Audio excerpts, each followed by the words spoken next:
నమస్తే ఫ్రెండ్స్.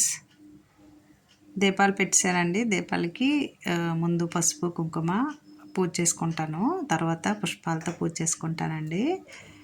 అయితేను మీరు పూజని చూస్తూ మంచిగా మంచి మంచి మాటలు చెప్పుకుందాము. మనకి మాఘమాసంలో వచ్చే పూజల గురించి చెప్పాను కదండి, ఒక వీడియో చేశాను, చూశారు మీరు. అలాగే మనకి వసంత పంచమి వచ్చేస్తున్నదండి. ఆ తర్వాత రోజే రథసప్తం కూడా వచ్చేస్తున్నది. చెప్పాను కదండి, మాఘమాసం వచ్చేస్తుందంటే పూజలు, పెళ్ళిళ్ళు, శుభకార్యాలు ఇవే కదండి మనకి. అయితే నందివర్ధనం పువ్వు చూడండి ఎంత అందంగా ఉందో. దీపం దగ్గర అలా పెట్టుకుంటే పువ్వులు అయితే మాకు తక్కువే వస్తున్నాయండి. మరి ఇంకా మొక్కలే వేసాము, ఎప్పుడు వస్తాయో చూడాలి మంచిగా. అప్పుడు స్వాములకి అందరికీ మంచిగా పూలు పెట్టేస్తాను. అయితే ఇంకోటి మీకు చెప్పనండి, డబ్బులు పెట్టి పువ్వులు చాలా కాస్ట్లీగా ఉంటున్నాయండి. వస్తున్నాయి కానీ డబ్బులు పెట్టి అయితే తీసుకోనండి. ఇంట్లో ఉన్న పువ్వులతోనే పూజ చేస్తాను. ప్రత్యేకించి పూజలు వస్తాయి కదండి, అప్పుడు ఈ పువ్వులు సరిపోవు కదా, ఇంకా అప్పుడు మాత్రం తీసుకుంటానండి. దండలు కానీ ఏవి కానీ అలాగే ఇంట్లో ఉన్న పువ్వులతోనే చేసుకుంటాను పూజ. మనం మాలాంటి వాళ్ళం ఏంటంటే, మాలాంటి వాళ్ళం అంటే సంపాదన లేని వాళ్ళం ఏంటంటే ఎంత ఖర్చు తక్కువ పెట్టుకుంటే అంత మంచిది కదండి. ఒకరిని ఇబ్బంది పెట్టకూడదు. ఒక నిర్ణయం తీసుకున్నానండి, పూజలకైనా మన చీరలకైనా వస్తువులకైనా దేనికైనా కొనమని డబ్బులు ఎక్కువగా పెట్టి కొనుక్కుందామని అయితే నేను అనుకోవట్లేదండి. పండగకి వాటికి తప్పదు, తీసుకోమంటారు. అందరూ వేసుకున్నప్పుడు మనం వేసుకోకపోతే బాగోదు కదండి. అలాగా తీసుకుంటాను. అయితే ఇంక విషయం ఏంటంటే, ఈ పూజల కార్యక్రమం అయిపోతుంది కదండి, నెక్స్ట్ వీడియోలో మీకు వెంటనే నేను ఒక వీడియో అప్లోడ్ చేస్తాను చక్కగా.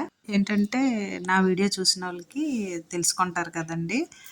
కొందరైనా చూస్తారు కదా, మీరెవరు పెద్దగా ఈ వీడియోలు, ఇలాంటి వీడియోలు ఎవరు పెద్దగా చూడరు, లైక్ చేయరు అని మనం అనుకున్నా సరే చూసిన వాళ్ళు చూస్తారండి. దాని గురించి ఏమీ బాధపడవలసిన అవసరం ఏమీ ఉండదు కదా. నచ్చితే చూస్తారు, లేదంటే వేరే వీడియోస్ చూస్తారు. అయితే మనం వచ్చే వసంత పంచమి రోజు పూజా విధానము షార్ట్ వీడియో పెట్టానండి, సింపుల్గా చూడండి. అలాగే ఇంకోటి ఏంటంటే రథసప్తం గురించి కూడా అప్లోడ్ చేస్తున్నానండి. ఆ వీడియో కూడా షార్ట్ వీడియో చూడండి. లాంగ్ వీడియోలో కూడా డీటెయిల్స్గా చక్కగా మొత్తం అంతా చెప్పి నేను అప్లోడ్ చేస్తానండి వీడియో, అది కూడాను. ముందుగా ఈ వీడియో చూడండి. ఏంటంటే పూజ అయిపోయిన వెంటనే మనం ఇలా చేసుకుంటే చాలా మంచిదని చెప్తున్నానండి.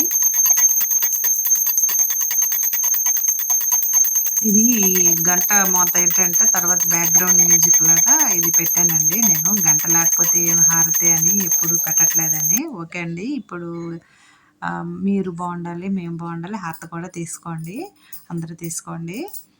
స్వాములు మమ్మల్ని అందరినీ, మా ఫ్రెండ్స్ని అందరినీ దీవించు స్వామి. మాకు మంచి మంచి పూజలు వచ్చేటట్టు, పూజలు మంచిగా చేసుకునేటట్టు దీవించండి. అలాగే మనం హృదయం మంచిగా ఉండాలి, అందుకే హారతి తీసుకున్నానండి అలాగా. నమస్తే స్వామి. అయితే పూజ అయిపోతుంది కదండి, వెంటనే ఏం చేస్తున్నాను మీరు వెంటనే ఈ వీడియో చూసేయండి. ఎప్పుడు పూజే కాదు కదండి, ఇది కూడా చూసేయండి. వావ్, బ్రేక్ఫాస్ట్ చూసారా నా బుద్ధటి పూట ఈ బ్రేక్ఫాస్ట్. అలాగే మా స్వామి నైవేద్యంగా ఇచ్చిన యాపిల్. అలాగే చూడండి, శుభ్రంగా నీట్గా చేసుకోవాలండి మన వంటగది. ఇలాగా అంత నీట్గా కాకపోయినా ఏదో వీడియో కోసం కాదండి, మామూలుగా ఉంది, నీట్గా తీయాలనిపించింది తీసానండి వీడియో. ఇలాగ చక్కగా నీట్గా ఉంచుకోవాలండి మనం హోము, వంటగది. వంటగది బాగుంటాయి కదండి, అంతా బాగుంటుంది, హెల్తీగా ఉంటాం అందరం అని. బ్రేక్ఫాస్ట్ పూజ అయిపోయింది, అంతా అయిపోయింది, ఇంక ఇలా తినేయడమే.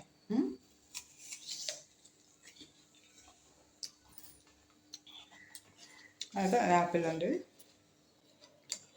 అయిపోయింది కదండి. జాంకాయ ముక్క ఇది చూసుకోండి, ఎరుపు జాము పురుగులే ఉంటాయి. అదే పపాయ ఆరోగ్యానికి చాలా మంచిది కదండి. అలా బ్రేక్ఫాస్ట్ తింటూ ఉంటే మన ఆరోగ్యం మన చేతుల్లోనే ఉంటుంది. ఏమంటారు?